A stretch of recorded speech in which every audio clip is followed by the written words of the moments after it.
The plot thickens around the future of Atlanta Falcons tight end Kyle Pitts.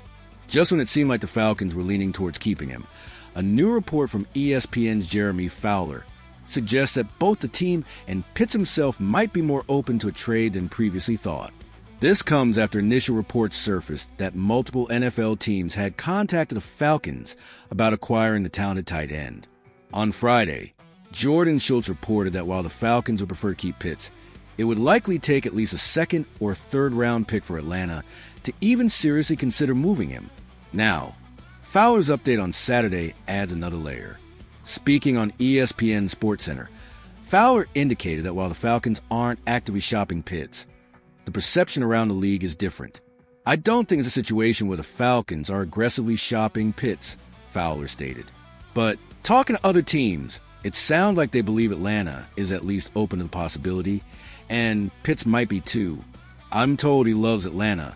This isn't a situation where he's asking for a trade, but if he gets a chance to go to a better offense where he's more featured, he's kind of backup in Atlanta right now. It might be something he's open to.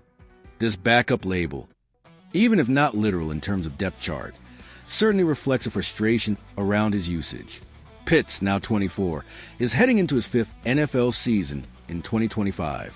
After a phenomenal rookie campaign where he became only the second rookie tight end in NFL history to record 1,000 receiving yards, he hasn't lived up to the sky-high expectations that came with being a fourth overall pick in the 2021 NFL Draft. Over the past 3 seasons combined, he's tallied 1,625 receiving yards, failing to approach his rookie year total in any single season since. Last year, he managed 602 receiving yards and 4 touchdowns on 47 receptions.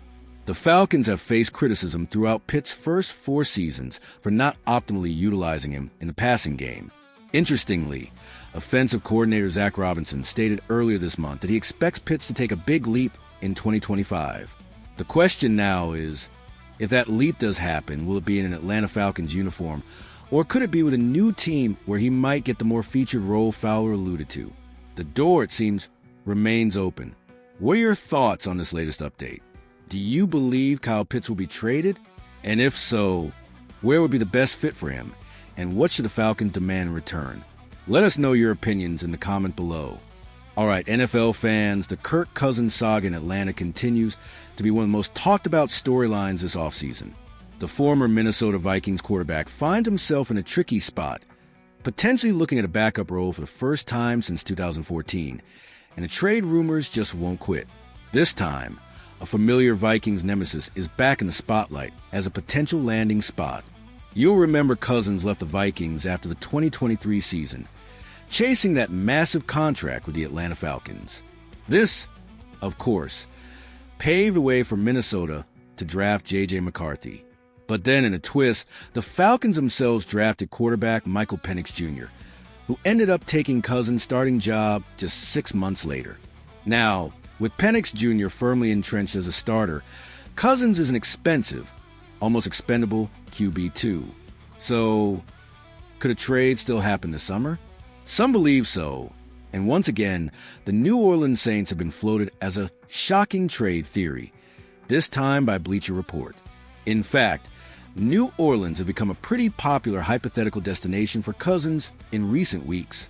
Bleacher Report's Alex K laid out 7 bombshell NFL trade ideas, and for Cousins, he theorized a move to the Saints.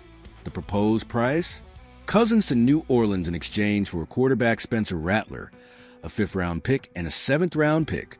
K's reasoning for this hypothetical trade hinges on a scenario where Saints quarterback Derek Carr announces his retirement due to a degenerative shoulder injury. With a new regime under Coach Kellen Moore hoping to turn the Saints into playoff contenders, a quick quarterback upgrade would be essential. K argues that New Orleans, with a QB room currently featuring rookie Tyler Shaw, Spencer Rattler, and Jake Haener, would need to make a move for a proven veteran like Cousins, who is realistically the last one available. The theory suggests Cousins, who is reportedly looking to get out of Atlanta and onto a team where he can start in the latter stages of his career, would be open to such a move. He's said to be in a battle with the Falcons, the team that benched him for Penix Jr., for his freedom. However, even with this trade theory out there, it's more likely the Saints will roll with rookie Tyler Shaw. Plus, there are significant hurdles. Kay himself added, "While Cousins wants out, the Falcons have made it clear they won't outright release him and are willing to eat the nearly $28 million he's owed for the upcoming season to serve as a backup. If the Saints want to liberate Cousins, they'll likely need to take on a large chunk of his guaranteed money.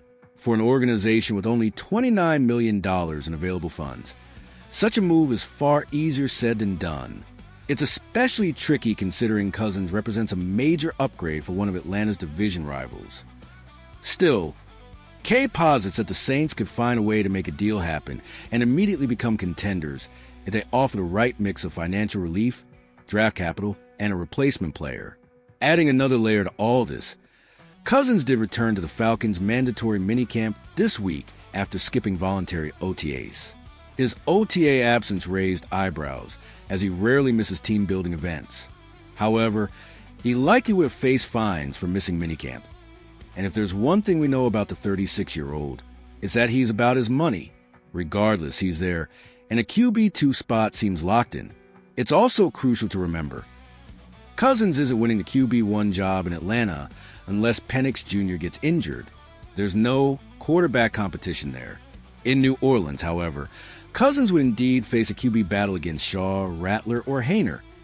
A battle he'd be heavily favored to win, assuming Shaw didn't outperform him in camp and preseason. So, what about other trade destinations? A Saints trade seems unlikely given the divisional rivalry. It'd be like the Vikings handing a starting QB to the Green Bay Packers. Perhaps a team like the Cleveland Browns could explore a trade if their own quarterback situation falters. But realistically, Cousins' best bet might be to stay put with the Falcons, say all the right things, and wait for a starting QB on another team to get injured. His trade availability would then skyrocket. Just as a side note, Kay's Bleacher Report article also threw out other shocking trade theories, most notably Miami Dolphins wide receiver Tyreek Hill to the Arizona Cardinals for a 3rd and 4th round pick. The idea there is to give Kyler Murray another weapon alongside Marvin Harrison Jr., as the Cardinals look to compete in the wide-open NFC West. But back to Cousins. What do you make of these persistent Saints rumors? Do you think a trade is still on the table for Kirk Cousins this summer? And would the Falcons ever actually trade him to a division rival like New Orleans? Let us know your thoughts down in the comments.